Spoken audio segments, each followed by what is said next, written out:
Assalamualaikum warahmatullahi wabarakatuh. Perkenalkan, nama saya Nia Marcelia, NIM 19230032. Mata kuliah Seminar Akuntansi Keuangan dengan Bapak Febriandi Ananda SMSI. Baiklah, di sini saya akan mereview artikel internasional dengan judul Manajemen Laba di Perusahaan Target dan Kinerja Pengakuisisi. Baiklah, yang pertama kita masuk kepada kajian teori. Studi ini mengkaji manajemen laba atau IM pada perusahaan target sebelum dan sesudah Sarbanes-Oxley ICT 2002 atau SOX, diimplementasikan dan menjelaskan kinerja yang kurang baik dari perusahaan pengakuisisi pasca merger. Merger dan akuisisi adalah salah satu bidang yang paling banyak diteliti di bidang keuangan, tetapi beberapa masalah dasar masih belum terselesaikan.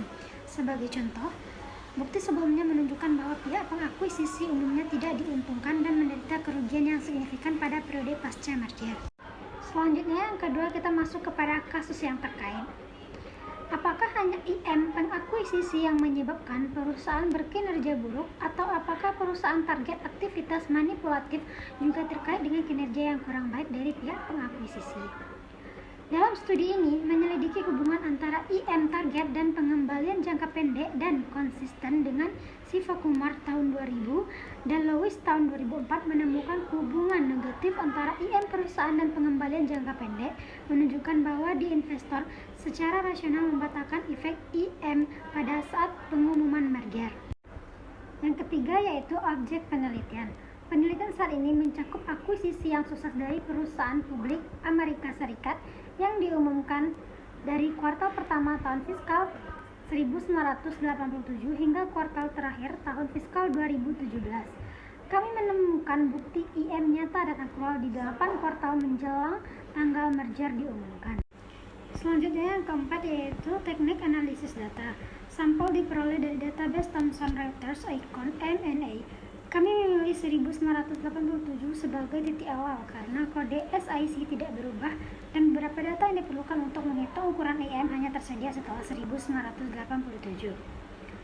Kami mengumpulkan data triwulan yang diperlukan untuk menghitung proksi AM dan pengembalian saham masing-masing dari Compustat dan Pusat Penelitian Harga Keamanan atau CRSP dengan menghilangkan perusahaan di sektor keuangan atau kode SIC 6000 sampai 6999 perusahaan yang diatur secara ketat di sektor utilitas atau kode SIC 4900 sampai 4999 dan perusahaan yang kekurangan data yang diperlukan. Kami memperoleh sampel akhir dari 2099 perusahaan target dan 868 memperoleh perusahaan.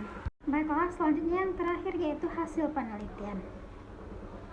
Studi ini memberikan penjelasan atas kinerja yang kurang baik dari pengakuisisi pasca merger pada periode sebelum dan sesudah SOX.